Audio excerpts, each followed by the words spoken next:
some information dealing with the week 2 readings. I'm going to share my screen here so you can see what I'm talking about as I proceed with some of my thoughts related to what I really wanted to try to do this week with the readings. So last week you got a brief introduction into some early philosophical thought related to happiness. You did some reading on Voltaire, The Good Brahmin, where we have kind of an Eastern approach to happiness, the idea of happiness. And it's important to know that Voltaire was a thinker of the Enlightenment era. And to place that historically for you, and we'll talk a little bit more about this when I talk a little bit about McMahon's article. Voltaire was an Enlightenment thinker, and that was roughly the period from about 1600 to 1800, but really kind of got to its peak in the late 1700s. So if you think of a contemporary you might be more familiar with of Voltaire's is Thomas Jefferson. And Thomas Jefferson was the creator, the writer, the main writer of the Declaration of Independence, which was a key document in the founding of the United States of America. So we have a lot of things going on historically during that period of enlightenment, not only in what was called the New World, right, the British colonies that afterwards became the United States of America, but also in Europe, in Western Europe, France was going through some changes. So we see a lot of changes historically within government where democracy becomes more important. So what we see getting started in the United States with the Revolutionary War and trying to have a representative republic, a democratic republic, carries over and kind of sends a wave over to Europe, and we see things starting to happen in France. So we have, later in the 1780s into the 1800s, we have the French Revolution, where they overthrow the monarchy and they try to have a more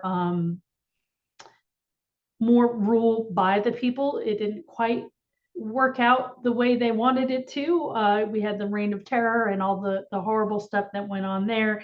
And then we had Napoleon and his desire to be emperor, right? So it wasn't perfect over there, but we can see that, the tides are changing and there's kind of this ripple effect.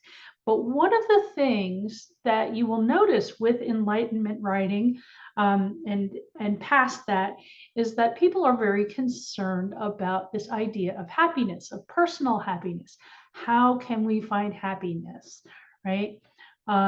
So an interesting thing this week that I wanted to look into is the rhetoric of happiness. That is the topic of our theme this week, to look not only at rhetoric in general, but also think about the rhetoric of happiness, the language that helps to form our ideas of happiness. So it's interesting, and maybe some of you have already done this, where you just have put in the search term happiness, and of course the first thing that's going to pop up if you use Google is usually a dictionary definition. So if you look at it, it says, happiness is the state of being happy. Well, that doesn't really tell us a whole lot. So we have to look at the similar words or the synonyms, right? So if I clicked on that little arrow, it shows a lot of similar types of words, the language that we use to try to convey happiness: contentment, pleasure, satisfaction, cheerfulness, merriment, gaiety, joy, joyfulness, all the words that are related to joy, glee, delight, not happiness, high spirits, good cheer, well-being, so on and so forth. And then we come down here and we see things like rapture, bliss, euphoria, beatitude. That is a word that comes up in the reading of Darren McMahon, From the Happiness of Virtue to the Virtue of Happiness, 400 BC to 1780 AD.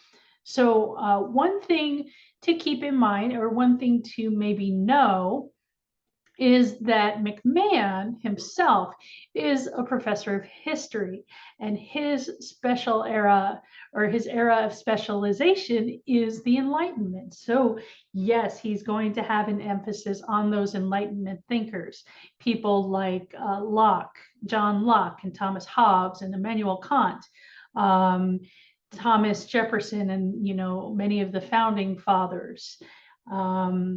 So but he goes back and he gives us a little bit of a historical, he kind of sets the ground. He kind of explains some of the ideas that Aristotle was dealing with, and then some of the early church fathers. He talks about St. Augustine and St. Thomas Aquinas, and he brings to this whole idea of religious thought.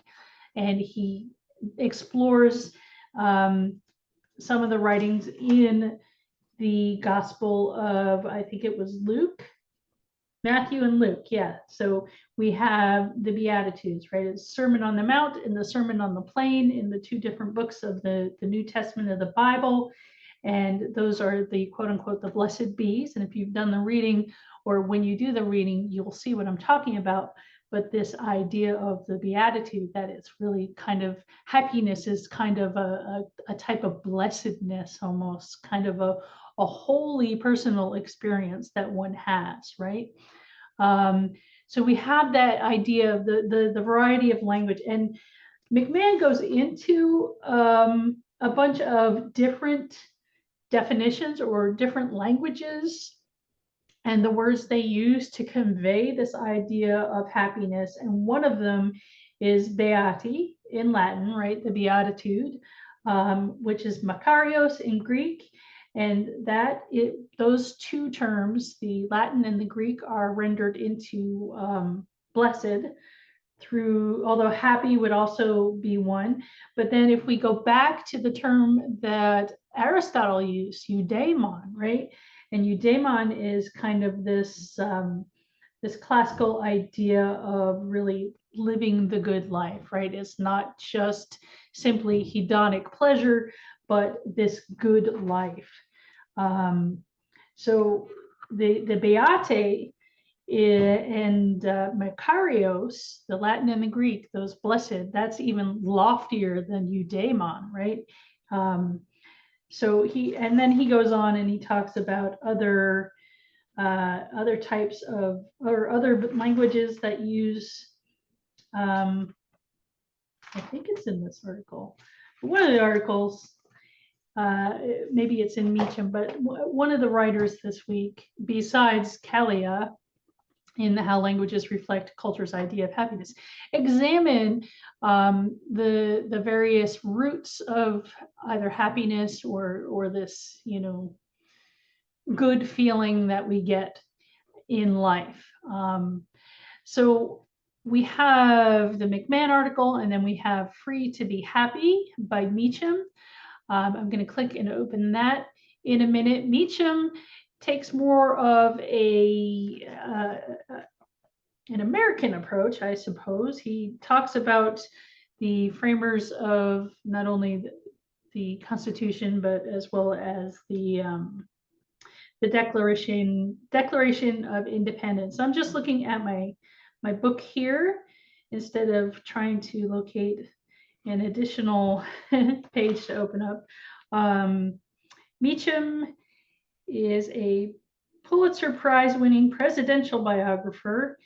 So he is primarily a journalist, I think, a journalist and a writer. And he's contributing editor to Time. So in this article, he again refers to Aristotle. He also refers to John Locke, who was a British Enlightenment thinker. And this idea of not thinking only of personal happiness, but happiness within kind of is like the greater good for the group, right? That we find happiness not just for ourselves, but I'm looking for the term that was used here. in relation to, I'm sorry, happiness was not merely private or individualistic pursuit, but one that connoted civic responsibility, right? This idea that our happiness is connected to the greater good of the group, right?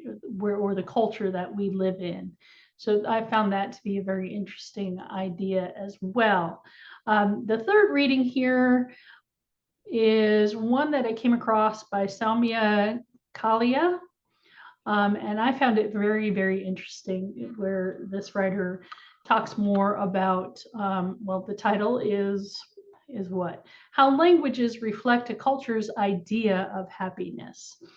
And Kalia explores the ideas of, let's see, how does this person, linguistic, we have linguistic relativity, but also linguistic or language determinism, right? Arguing that if our culture lacks a word for a positive emotion, we're less likely to experience, which is an interesting concept. You can click on links that take you to other articles that this writer refers to if you want to read more. But I found this to be a very interesting topic. And I like this one here. The consensus seems to be about the link between vocabulary, culture, and happiness. The curious thing about languages is that they may not have words to define some emotions in some cultures. And we can also understand this through the idea of emotional granularity. Some words don't quite match up to the feeling of the moment. And I think a lot of people look to the language of German, that German seems to create these words to help solidify a certain feeling or a certain concept that we don't have in English, right? You're looking for a word to describe a certain experience or a certain emotion, and you can't quite put your fingers on it, right? Joy doesn't quite cut it. Happiness doesn't quite come in.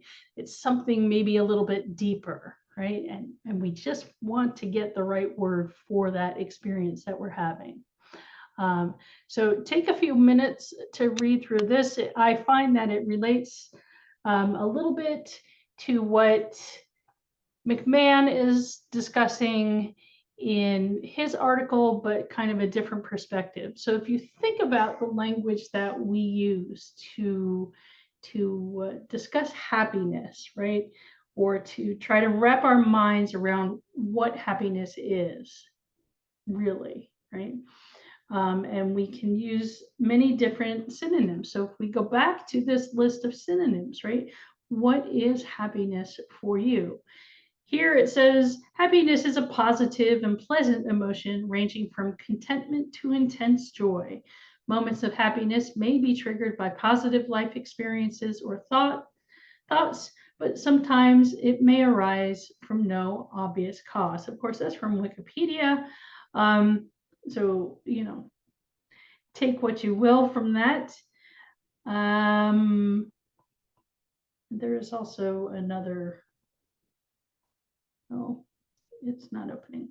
Okay, so the state of being happy, right? What is happiness? So do the readings and think a little bit more about the idea of happiness and trying to figure out what a definition for happiness is for you. And that's directly related to journal number 2.